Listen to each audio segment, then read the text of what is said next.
दोस्तों, एक बार की बात है। एक समय गौतम बुद्ध एक मठ में निवास करते थे।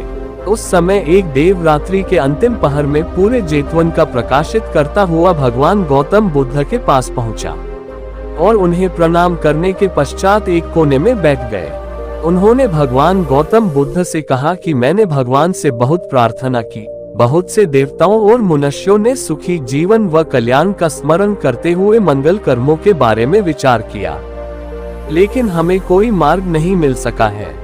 कृपया करके हमें वह मंगल कर्म बताने की कृपा करें जिनके करने से जीवन सुखी हो सके।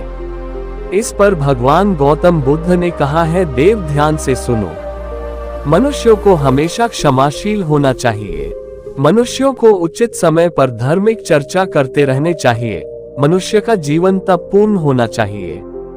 चारों आर्य सत्य का पालन करना चाहिए व मन निर्वाण की ओर रखना चाहिए।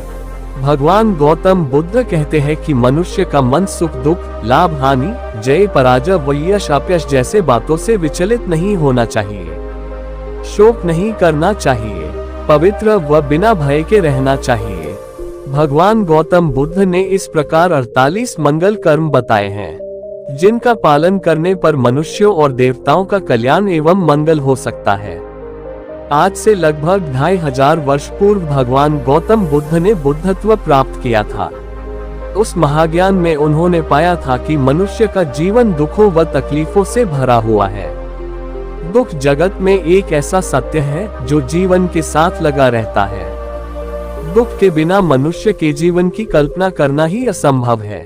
तीनों कालों में अस्तित्व में रहने वाले दुख को गौतम बुद्ध ने आर्य सत्य कहा है। इसकी व्याख्या करते हुए उन्होंने कहा, जन्म भी दुख है, बुढ़ापा भी दुख है, मृत्यु भी दुख है, शोक रुदन, रोना पीटना, मन की खिन्नता व हैरानी दुख है। अप्रिय से मिलन, प्रिय से वियोग दुख है। मनुष्य जिसकी इच्छा करता है वो उसे नहीं पाता तो दुख है, और जिसकी इच्छा नहीं करता वह मिल जाए तो भी दुख है। इस प्रकार गौतम बुद्ध ने संक्षेप में दुख की व्याख्या की।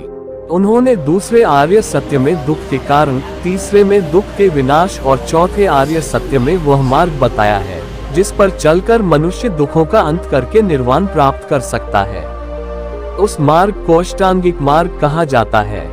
दोस्तों, आपको आज की यह कहानी सुखी जीवन के उपाय कैसी लगी? क्या आपने इस कहानी गौतम बुद्ध के उपदेश से कुछ प्राप्त किया? यदि हाँ, तो आप कमेंट बॉक्स के माध्यम से अपने अनुभव पाठकों के साथ जरूर शेयर करें।